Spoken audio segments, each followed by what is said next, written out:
I'm Plus, and this is my story. I met Lisa when I was 38. She was 33 at the time, recently divorced and raising her 9-year-old daughter, Mia. I wasn't looking to dive into anything serious back then. I had just come out of a long, draining relationship and was focused on keeping life simple. But then came Lisa, and everything changed. There was something magnetic about her. Her energy, her laughter, the way she lit up a room, it made me rethink all my plans. I wasn't trying to fall in love again, but she made it hard not to. We took things slowly. But within a year, I was completely head over heels. Lisa was sharp, kind, strikingly beautiful, and, perhaps most importantly, a devoted mother. Mia, naturally, was cautious around me at first. I didn't try to take her dad's place. I just tried to be present. Every soccer game, every school event, every time she caught a cold, I showed up. Over time, she started calling me Pops. The first time she said it, I teared up. It meant more than I could ever explain. Lisa and I never made it official in the legal sense. Her first marriage had left her with a bad taste for paperwork and courts, and I respected that. But in every other sense, we were husband and wife.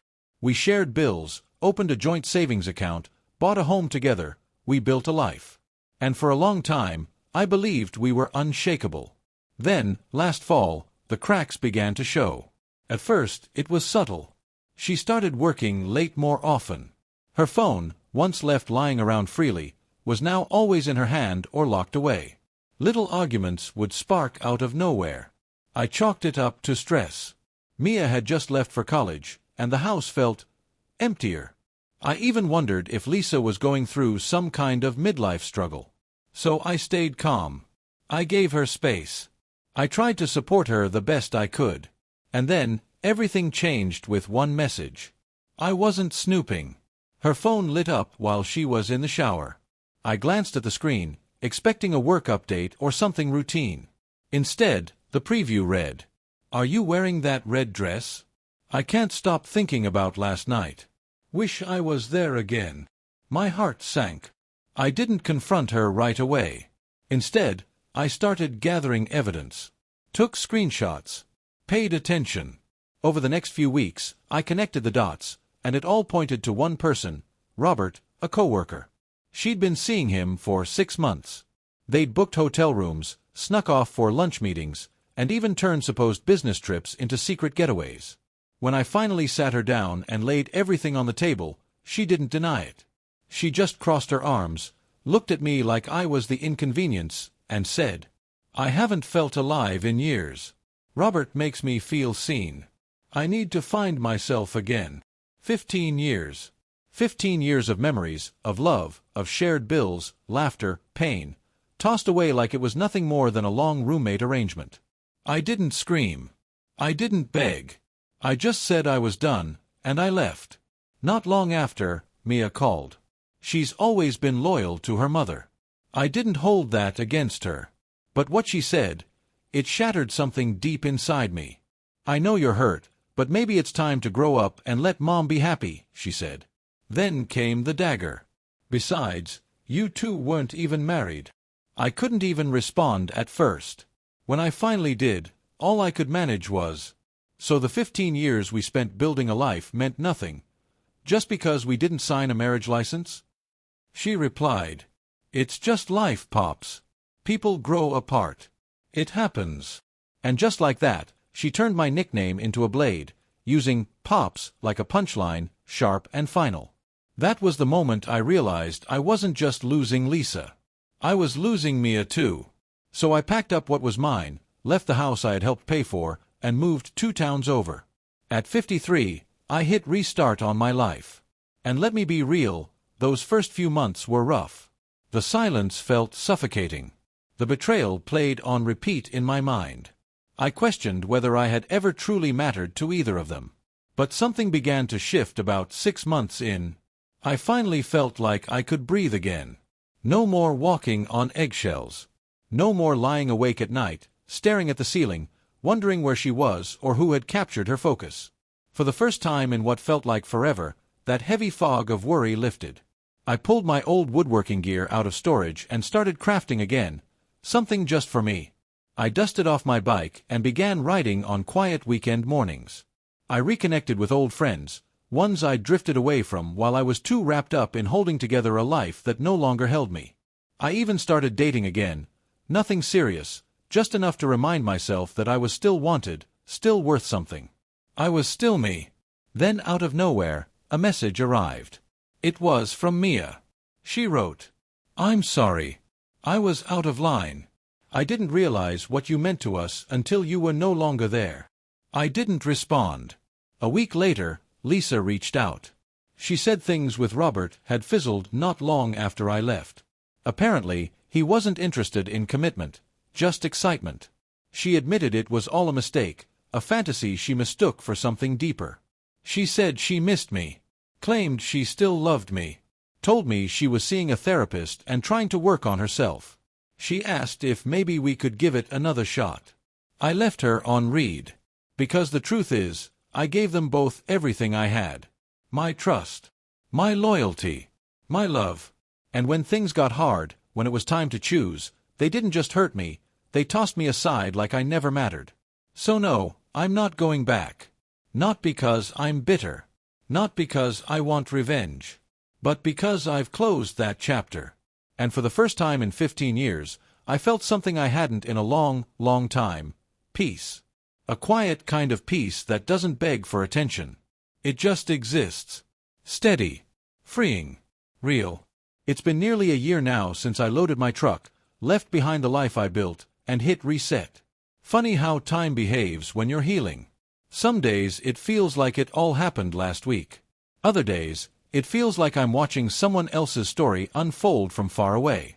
I never told anyone about the messages. Not my friends.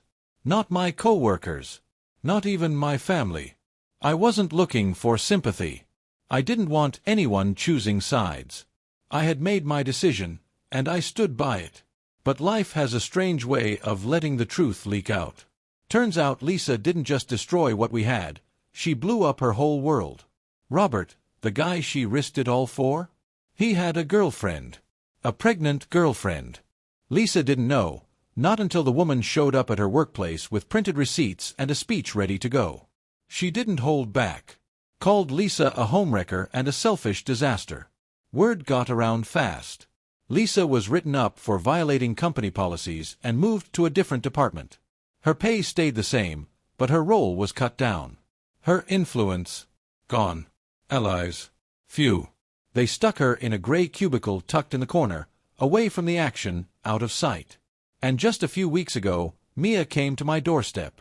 I stood behind the peephole for a long time, just watching her, trying to decide if I was ready to face what I'd left behind.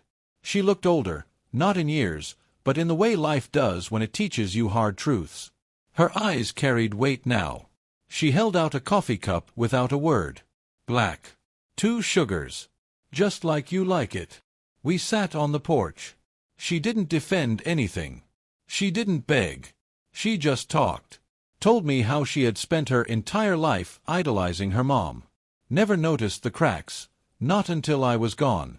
She said she realized too late that I had been the one steady hand in her world. The only one who never let her down. She admitted that her anger hadn't really been at me, but at the painful truth that someone she had admired could be so cruel. Blaming me had been easier than facing that disappointment. As she spoke, I found myself staring at her, but in my mind, I saw the little girl who used to curl up on my chest and fall asleep during movie nights.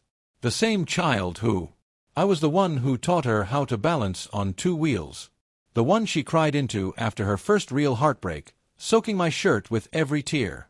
She used to call me Pops, until one day, in a heated moment, she told me to grow up. I said it quietly. You used to call me Pops. Her eyes dropped to the floor. I shouldn't have said that, she murmured. I nodded. You were young. You didn't know better. When she looked back up, something in her expression had softened.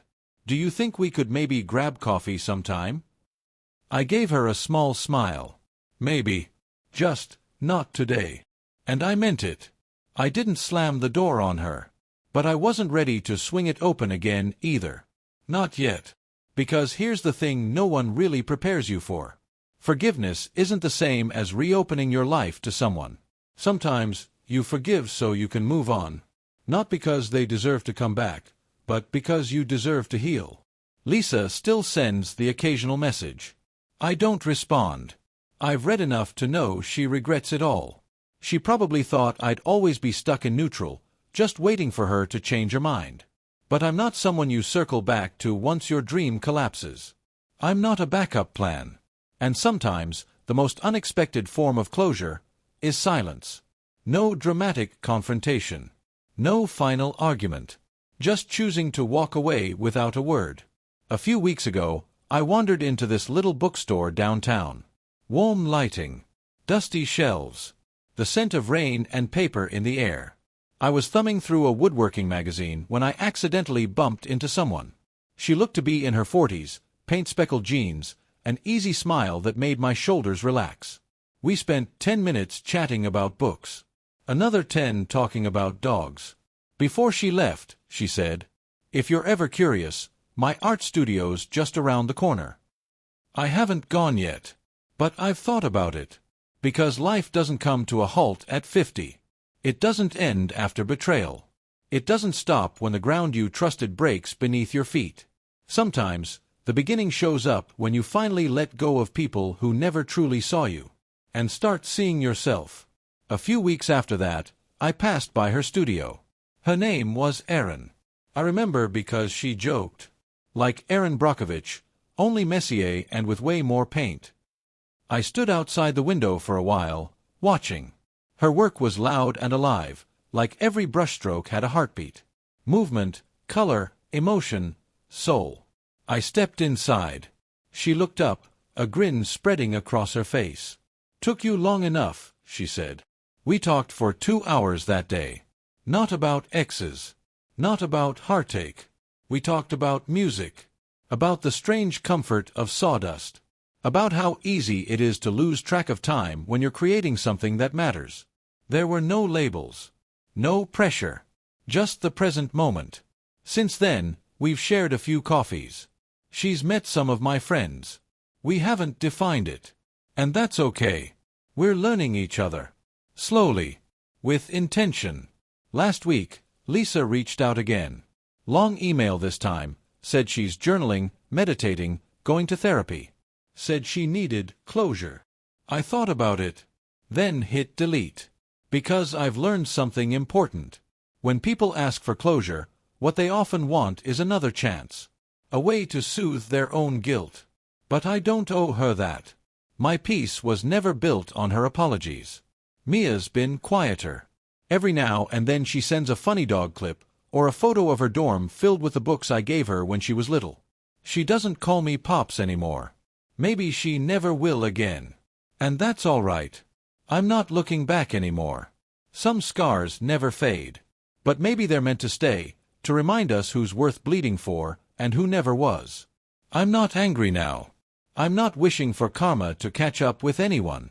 No big reckoning. If I saw Lisa tomorrow, I'd probably just nod and keep walking. Because freedom doesn't always look like fireworks or final words. Sometimes, it's just a man on his bike, gliding through a quiet Sunday morning. Springsteen in his ears, the wind brushing his face, and nowhere else he'd rather be. And that's not revenge. That's peace.